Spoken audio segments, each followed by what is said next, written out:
ay mag-subscribe ka na at huwag kalimutang i-click ang notification bell para mas updated ka sa mga bagong videos na i-upload namin.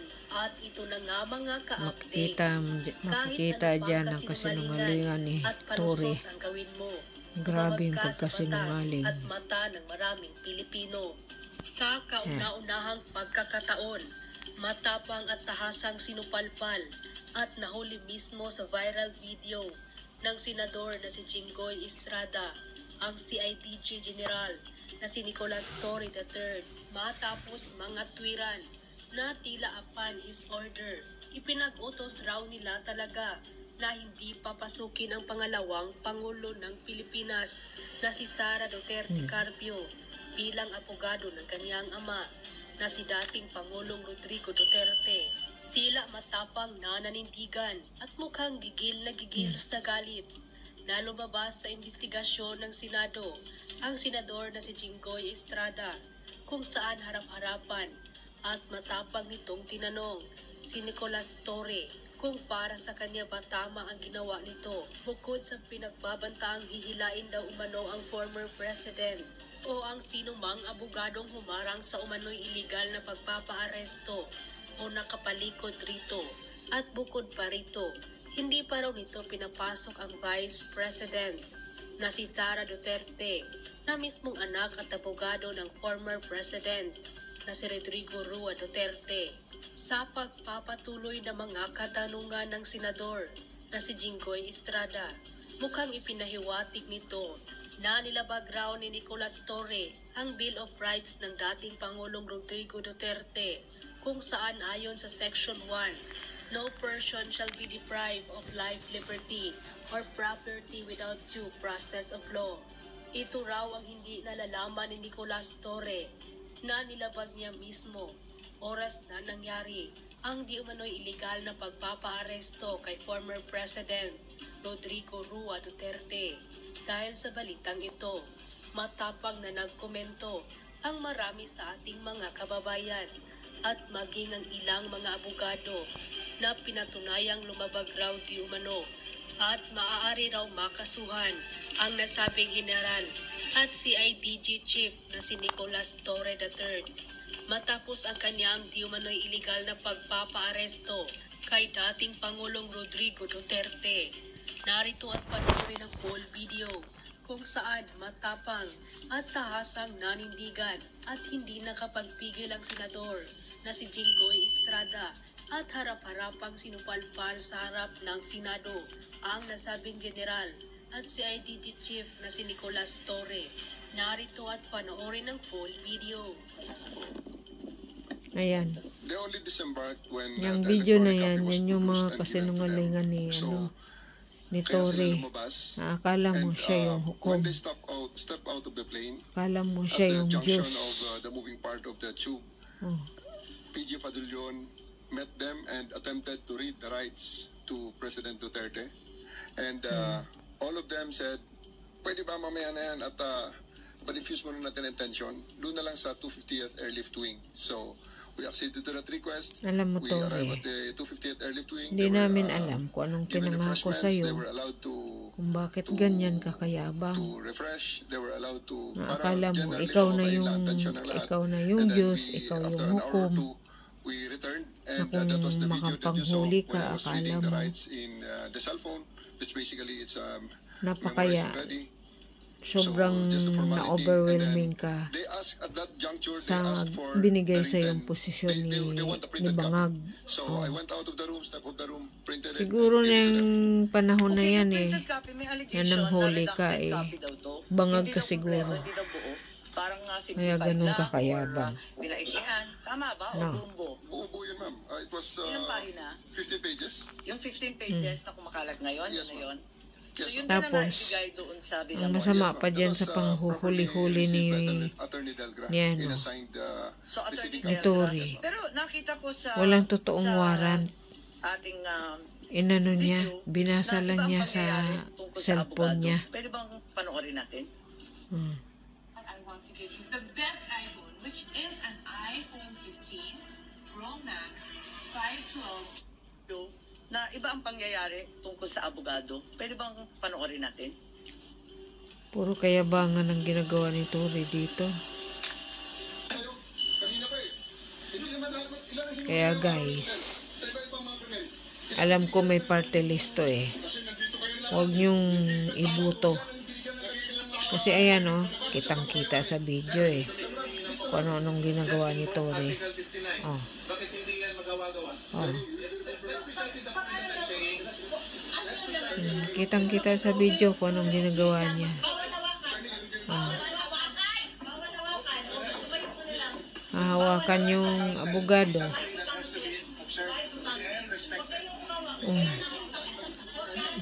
Kitang-kita sa video kung anong ginagawa ni Tory. Hinila. Hinila si Attorney Delgra.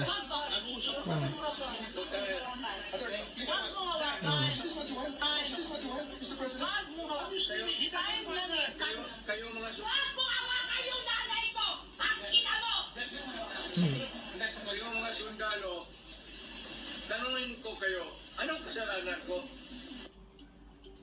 Diba? Okay, dito sa video nakikita na si General Torre hinihila yung abogado. Standard procedure po ba ito ng PNP?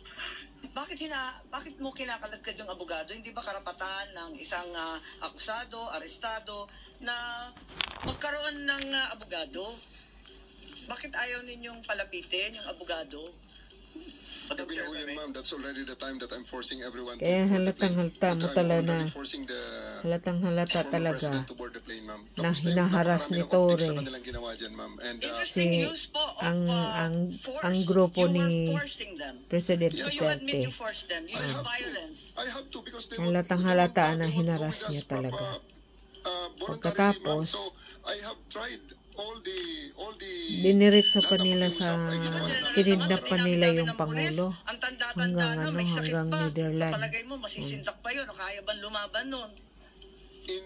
Pero Tory, pag namatay si President Duterte doon sa ginawa ninyo, dinala niya sa Dubai, sobrang taas ang ni President Duterte noon. Buti na lang talaga. Inanuhan pa siya ng Diyos. Tinulungan pa siya ng Diyos kaya walang nangyari sa kanya. Doon sa sinasabi ng abogado, di ba karapatan nun? Siguro ngayon, Tory, kung nangyari yun, siguro gera na. Gera na ang nangyayari. Ilang oras na? 2 oras pa lang. Kalalanding lang ng Hong Kong ng alas 10. Alas 12 pa lang to. 12 hours, ma'am. Kasi yung sa Mindanao, naantay lang ng mga sa Mindanao. Kuman lang yung Inday Sara. 7 o'clock, 8 o'clock ng Pag gabi na. nagkuman si Inday Sara, wala, nagigera na Kasi yun. gano'ng katagal na yun? Maggera na tayo dito sa Pilipinas. Naka 9 to 10 Sa hours mga na. ginagawa So, ninyo. sa palagay mo, si former president had sufficient chance to challenge na the validity of the arrest. So sinasabi ninyo na 9 to 10 hours na yan. Kasi nakuha niya yung warrant nung alas 12 mahigit, hating gabi lampas, ano? Tapos, Tanghali, ma'am. Tanghali, ma'am. Niya nakuha ang okay, warrant. tapos, tumagal pa sila ng ilang oras. 11 hours. Ng 11 hours, sinasabi po ninyo. Yes, ma'am. They attempted to serve the warrant at when they disembarked, they asked that it be deferred until Ito, they reached bago-bago lang, 250. mga papel na. Upon reaching 250, they asked for some refreshments and they cooled Siguro down. may mga Upon pangako being na more naman calm, si dito. And after conferring with their lawyers, Si the warrant of arrest Bangag. was served in toto, in full, Kaya and their rights were So sa tingin ninyo, itong 9 to 10 hours Kaya sapat isa na pa para to na sa pumapil isang na- pangkaraniwang pumapil tao naman. na makakuha ng Akala sariling ko, abogado, tapos matinong- i-check yung kanyang matinong warrant, memorya to eh. pagkatapos mag-draft, mag-file ng Yan ako. maayos na petisyon ng habeas Malaman-laman mo corpus. rin eh. Ganun ba yun? Ma'am, you must. Ayun. I think the record showed that there were 3 lawyers with him in conference with him during the entire time. Attorney Delgra. Paano makakapag-file yun? Gabing-gabi na, hindi naman court hours. They had filed a case of a TRO with the Supreme Court. They tried their legal remedy. It was duly recorded, and there was no TRO given by the court, ma'am. Nawawalan ka ba ng kumpiyansa dahil sa manipis na kilay? Walang talas, walang pagkalalaki. Alam mo ba na ang kilay ay malaki ang epekto sa kapalaran? And there was no TRO given by the court, ma'am. So, ma'am, just to be clear, they had their chance to seek legal remedy as shown by the actions of their lawyers by approaching the Supreme Court. So there was no due process denied, ma'am. Siguro tatanungin ko kay Attorney Medina, ang ating constitutionalist po rito. Masasabi ba natin na nabigyan si PRRD ng sapat na pagkakataon para alamin itong validity ng kanyang, yung katotohanan ng kanyang pag-aaresto? Ilang oras ba yung sinasabi natin na sufficient time, yung sapat na panahon? Thank you, Madam Chair. Just to clarify, I will just be consistent with the opinion that I posted, that there was no reasonable opportunity. That is not to denigrate or cast aspersion on the character or competence of our officials. And also, I have very limited facts when I wrote the opinion. But just to, as a comparison, if you filed an extrajudicial proceeding, if you will file a petition, the court will order the arrest. The subject of the arrest will have the opportunity to answer, and then the court will have the opportunity also present evidence. The court will have the opportunity to weigh the evidence and then issue the ruling. For example, in the case of Mark Jimenez, he had more or less over a year to dispute his extradition. So if that would be the standard, that might be considered reasonable opportunity to be heard. So yung sinasabi nila na naka-10 oras na nag-iintay, talagang panay pa rin ang tutol, hindi sapat na panahon yun. Kasi magpipila ka pa ng kaso, magdadraft ka pa ng petition, dadalhin mo pa. Hindi po ba? So hindi pa rin sapat kahit sabihin natin matagal sila nandun sa airport? I will just be consistent with what I wrote, Your Honor. My initial view was yes, 6 hours, office hours, or less 5 hours to seek relief from the courts may not be characterized as reasonable opportunity to be heard. Of course, that is disputable. That's just my personal opinion with limited facts. I'm sure the officers concerned have good reasons, and that can easily be disputed in court. Thank you. Yes, para sa amin medyo mabigat nga yung 4-5 oras na bukas ang korte, no? Kasi hindi naman pwede yung hating gabi at hindi naman bukas pa. Talagang alam natin itong mga extradition at kung ano-ano pa, talagang taon-taon yan tumatagal. Hindi oras-oras, kahit naiinip na tayo. Kahit sinasabi ni General Torre, nakakapikon na yung optics nila. Kung ano-ano nang ginagawa, kinakailangan pa rin binibigyan natin ng pagkakataon. So, sa palagay mo, ilang oras ba dapat? Kasi hindi naman bukas ang korte nun, hindi naman office hours. From Cardinal Santos, we offered also the services of the PNP doctors, and we also offered the services of the post-hospital doctors there in the Philippine Air Force. Hindi, pero ang mahalaga, yung doktor na talagang doktor niya. Yes, ma'am. They came from the Cardinal Santos is their doctors. What they are actually asking, they even asked for ECG, and the ECG came. That was very, very different from the ordinary Filipinos, and they're asking for, I think, executive checkup. That's one thing that we did not accede to. Pang sinasabi ninyo, po? Yes, Senator Jinggoy, so walang katotohanan doon sa sinasabi na hindi ninyo pinagbigyan yung sarili niyang doktor? No, ma'am. Not true, ma'am. Okay. They requested a doctor. The doctors arrived. He was given an ECG. Subsequently, they asked Ms. Hanilet, the common law partner of the former president, for a list of his prescribed medicines. She declined. We asked a rundown of his pre-existing medical conditions. She declined. We asked what allergies he had. She declined. Decline, God. The flight with him going to The Hague. She declined. So all those rights, according to him, were given, and the doctor was given, and we tried to extract as much information as possible, but they all declined. Short hair no longer needs a flat iron. This is the 6th generation wireless straightening brush, capable of quickly handling frizz and flyaways. It fits easily in your bag when going out. We tried to extract as much information as possible, but they all declined. Okay, Senator Jinggoy, I believe that Secretary John Dick said that these are untrue, that this was all fake news, that in fact his rights were honored, and in fact they provided an ECG which is above and beyond the usual practice. Yes, Senator Estrada, please. Thank you, Madam Chair. Let it be known that I am not protecting or I am not defending anyone, much less the former President of the Republic of the Philippines, President Duterte, since I am an ally of this administration led by President Bongbong Marcos, and at the same time a friend of Vice President Inday Sara Duterte. Now, since you've been asking questions addressed to Gerald Torre, may I ask Gerald Torre, how did you think did you handle the arrest of former President Duterte properly? Yes, sir, I do, sir. It's proper. It was proper.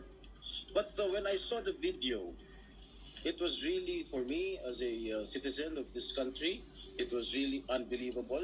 It was a very, very big disappointment. Because I can relate, General. Because when we were arrested, way back 2001, together with my father, the same thing happened. All right, we were in the wee hours of the morning. We were the policemen barged in our hospital room at the Veterans Memorial Hospital.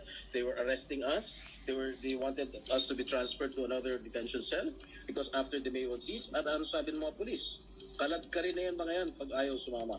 At the same time, when I saw the video, parang nag-flashback sa akin yung ginawa ng mga kapulisan ng araw sa amin.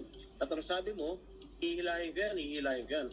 Is that what you said, General Torre? Sir, it's already all optics and tactics already. Because No, it's already... I'm asking you, did you say that? Hihilahin ko. Yes, sir. And I actually made good of it, sir. No, what prompted you to say that? Sir, I made good of it, sir. Sabi ko, sir, hihilain ko yan. And I went back to Aegis Medialdea, handcuff him. Bakit mga sinasabi? You know, your statements based on the video may reflect the PNP as an institution. Baka sabihin lahat ng ating mga kababayan, ganyan pala yung mga polis. Masyadong wala man lang respeto sa matanda, sa isang dating pangulo. Ganon din ang ginawa sa amin eh. Can you justify why you said that hihilahin ko yan? Nakita ko si dating Pangulong Duterte, di naman lumalaban. What prompted you to say that? Mr. Senator, respectfully, the threat of hihilahin ko na yan was not towards the president, the former president. It was in bakit ikaw ang sumagot between his counsel and General Torre. In no way John Vic. it was the former president threatened with bodily harm. Sagutin mo yung mo, alipores mo. Who was addressing the sinong sinasabihan ni General Torre? Was it the lawyer or was it the former President Duterte? Lawyer, sir, Attorney Medialdea. And actually, sir, after that, I actually went back to him, placed handcuff on him after reading him his rights and arrested him for obstruction of justice. And after that, sir, I brought him to the bus and came back again and told Attorney Delgra he's next. And again, sir, I will reiterate with all credits goes to the former president because after he saw that I'm already very, very serious in bringing him to the plane, he said, okay, let's go. And I told Romy, the PSG, to just escort him and he went voluntarily to the bus that brought him to the plane. Sisingit lang ako, Senator Jinggoy. Kasi binabasa ko dito yung standard operating ng PNP. Ang liwaliwanag naman no torture, no force, no violence, threat, intimidation, or other means to vitiate the free will to be used against the arrested person. And di the more so, yung mga kasamahan ng arestado. Sabi mo nga, ikaw na nag-admit forcefully. Talagang you used force. Bawal po yun. Ma'am, it is, I placed E.S. Medialdea under arrest for obstruction of justice. Sabi nga ni Senator Jinggoy, hihilain mo pa. Yes, ma'am. I did because I have to get into their heads to make them to make it very, very clear to them that we are already very, very serious. Tama from the president. Naman, General, pinapaliwanag mo, pero bawal ang paggagamit ng dahas, ng pananakot, ng intimidation, or any other means. Ang liwanag nasa kapulisan yan Just to be clear, operationally, there was obstruction of justice. It was the decision call of General Torre to place him under arrest for obstruction of justice. Now let us separate what happened to the president. You are talking about Attorney Medialdea. Yes, ma'am. Paano yung iba? No one else was armed, ma'am. Yung attorney. No, wait. Yung abogado. If I may, Senator Amy. Yes. Madam Chair. Ayan. Sino yung kinaladkad nung isang pulis? Yung security na nakaitim. I think it was General Torre na hinila yung isang abogado. Dalawa yun yung abogado, hinila yung upuan, di ba? Tapos yung nakaitim na si Q, kinaladkad din. Si Attorney Delgra, sir, because he is next to be arrested. And because of that, the former President PRRD saw that I'm already that serious. And he said, he prevented the situation from further deteriorating and escalating. So he said, let's go. Isn't he entitled to a counsel of his choice, General? Yes, sir. For 12 hours, he was there. Oh. Can't he speak to his client? Bigla nyo na lang... They are there for 12 hours, sir, speaking to each other. Ano? They are there for 12 hours speaking to each other, sir. One more thing that I noticed in the video, no? Ang sabi ni PRRD, papasukin niyo yung anak ko. Abogada siya. At ang sinabi mo, hindi ko siya papapasukin. Why not, General Torre? That is a decision. That is my call, sir. That is my decision. Considering that he had already been assisted by 3 lawyers all throughout that time, sir. And gabi na ho yun, sir. The request was made at around mga 9 o'clock na, sir. 11 hours after the first arrest. Tanggalin mo na yung titulo ni Inday Sara. Kalimutan mo na siya na Vice President. So, pagpalagay natin hindi siya Vice President. She is an immediate member of the family. Nung kami po ay nakakulong, ang immediate members of the family, 24 hours pwede bumisita sa amin, nakakulong kami. Ito hindi pa nakakulong. Anak ito. Bakit hindi niya pinapasok? Maliban doon, is this not a violation of RA 7438 that requires that you guarantee access to an attorney? In addition to the immediate family, the President also said na yung anak niya, yung babae, abogado ko yun, papasukin nyo. Hindi nyo pinapasok. Abogado yun eh. Actually, sir, first to answer the question of Senator Estrada, sir, I have told the President that they can visit him at his detention facility because at this time the order of the day is to load him into a plane. So that's what we endeavored to do, and that's what happened. Sa susunod sa'yo gawin yung mga ginagawa mo. Babalik sa'yo yan eh. Maniwala ka. Sa ibang bansa eh. Oh, bakit hindi nyo man lang binigyan ng kortesiya yung anak na isang abogada na magkukonsulta? Katulad nga na sinabi ko kanina, yung mga nakakulong nga, 24 hours pwede bumisita ang immediate members of the family. Bakit ito hindi pa nakakulong, hindi nyo pinapasok yung anak? Our mission at that time, sir, is to deliver him to the body who issued the warrant, sir. Nasa batas yan, General. Immediate members of the family, lawyers, priests, etc., etc. I should know. Nanggaling ako dyan. Tapos ito, hindi naman nakakulong. Again, I am not defending President Duterte. I'm just explaining the rights of an accused. Because naging akusado rin ako. And I don't want that to happen to anybody else. Dapat naman nagbigay kayo ng konting kortesiya o respeto man lang sa mga dating presidente dahil naranasan namin yan. Nung kinulong po yung tatay ko, ganun din. So walang respeto ang mga polis sa amin. Porket nawala na ba kami sa kapangyarihan, ganun na lang. Matanong ko naman sa'yo, General, wag naman po sana mangyari, God forbid. Sa pag sinapit ng ni President, sumapit ng ganitong sitwasyon si Presidente Marcos, gagawin mo rin ba yun sa kanya? I hope not. Lahat ng pekas at dark spots kayang matanggal sa bahay lang, hindi mo na kailangan magpunta sa mahal na spa. Ito ang trending na method ngayon sa Korea para maging firm at youthful ang skin. Ang collagen peel-off mask na ito mula Korea ay may fresh collagen na tumutulong mag-inhibit sa I hope not. Ang liwanag po ng batas, kung ma-follow up ko lang si Senator Jinggoy, tama po siya. Hindi lang yung immediate family, medical doctor, pare or religious minister, any national non-government organization, ang CHR, international non-government accredited by the Office of the President. Lahat yan may access, pero pinagbawalan ninyo. On 2 counts, immediate family na, abogado pa niya. Bakit ganun? Mama, I think that's sub judice. I think we should be wary of many of the things you're mentioning. Bakit po naging sub judice yun? Ito kasi, habeas corpus po ang petition. So everything about the arrest will be asked by the Supreme Court. Kanina pa natin pinag-uusapan yung arrest. Pero I think that we're just passing, parang lumalapas na po tayo sa boundary. Senator Jinggoy, pa? Ang sinasabi ko lang, the manner on how the former president was arrested, because ayoko naman mangyari sa darating na panahon na magkakaroon naman tayo ng ganyan.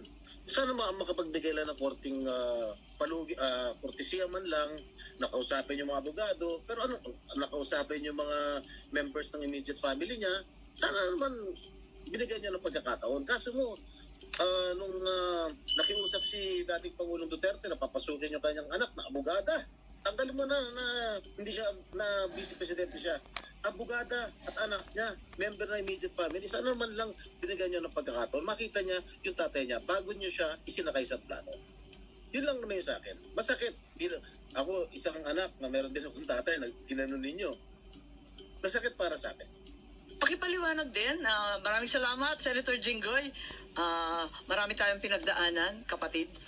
Kaya eto nga, talagang dinudibdib natin ito. Yes, Secretary John Vic Lapo. Kay VP, kay Senator at sa iyo, hugot ng mga anak ng presidente yan. Sumpa. Secretary John Vic, itatanong ko lang, why was there obstruction of justice? Paliwanag lang. Anong ginawa nila na obstruction of justice? I think General Torre would be the best one to explain that, ma'am. General? Sir.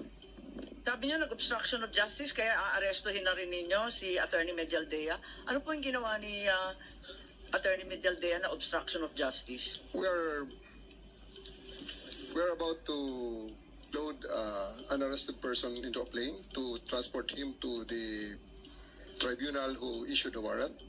And Attorney Medialdea is preventing us from doing that. He shouted at us and intimidated us, including the president intimidating me. Alam ko malaking tao si Attorney Medialdea, pero hinarang ba kayo? Tinulak ba kayo? Wala namang ginawa eh. Hindi naman nadadaan sa salita yung obstruction eh.